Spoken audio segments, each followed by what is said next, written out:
Hello everyone, this is Dr. Ashok, sexologist from International Center of Sexology Research and Development, HANUMAN Junction, KRISHNA District, Andhra Pradesh, India. Let me explain you today the myths surrounding sexuality. Myths are statements without any basis in fact or research, usually voiced by the uninformed or misinformed. The following are some of the myths that have been of concern to patients. Sexual pleasure must occur through sexual intercourse with the penis in the vagina. This is a myth. And the fact is, coitus is only one form of sexual expression, and much pleasure can be derived from caressing and mutual stimulation without intromission. Simultaneous orgasm is the ultimate goal.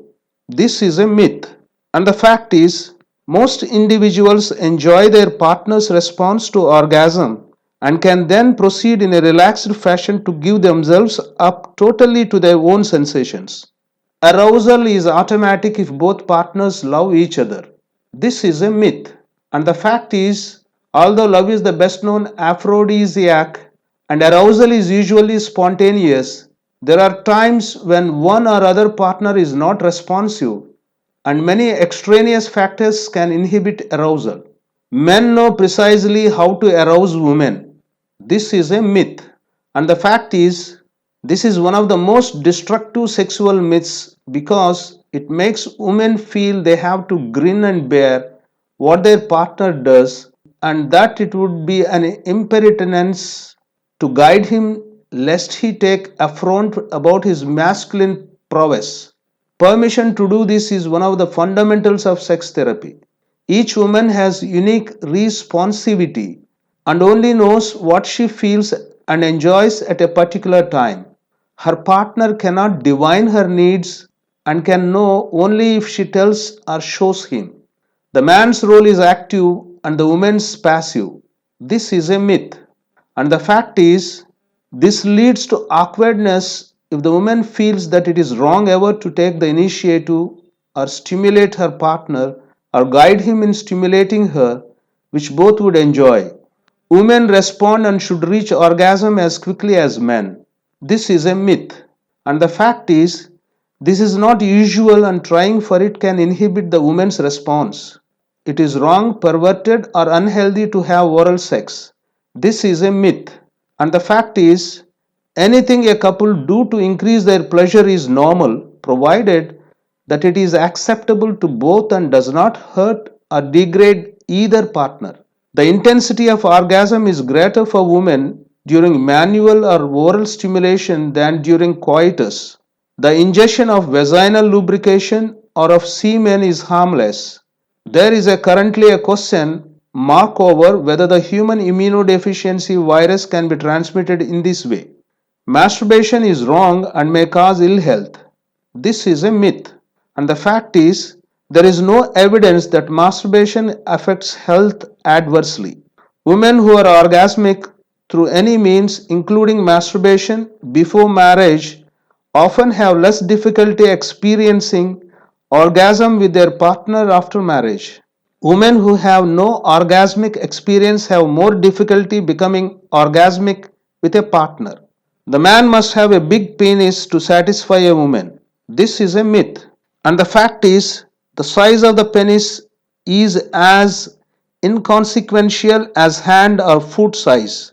The maximum intensity of erotic stimulation in women is situated in the clitoris and perineum and at the G zone, a short distance from the introitus. Movement of the penis in the vagina draws on the intensely innervated areas of the clitoris and labia minora.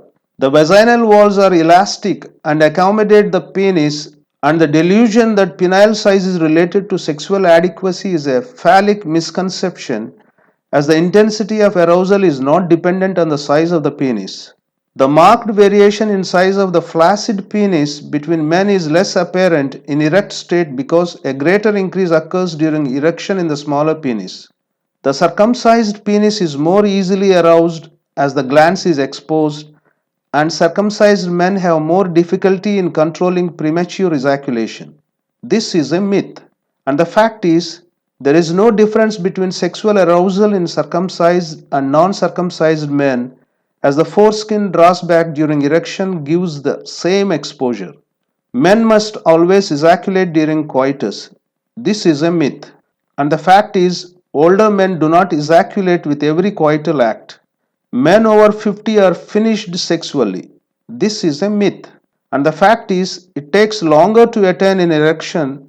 The plateau phase lasts longer and ejaculation does not occur every time, and the refractory phase is longer.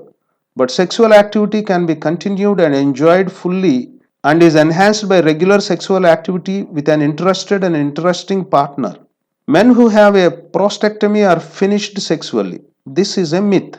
And the fact is, erection occurs and orgasmic contractions are felt, but ejaculation may occur into the bladder. We call this as retrograde ejaculation. Women cannot have orgasms without coitus. This is a myth. And the fact is, orgasm may be experienced during breastfeeding, fantasy, and manual or oral stimulation. Women can have intercourse at any time. This is a myth. And the fact is, lubrication takes only 10 to 30 seconds in young women, whereas longer in older women. But if no arousal occurs, coitus may be uncomfortable and require artificial lubrication. A woman will become pregnant only if she has an orgasm. This is a myth. And the fact is, female orgasm is not necessary for conception. And the fact is, the female orgasm is not necessary for conception to take place, although pregnancy is dependent on male ejaculation. Thank you. Your Dr. Ashok.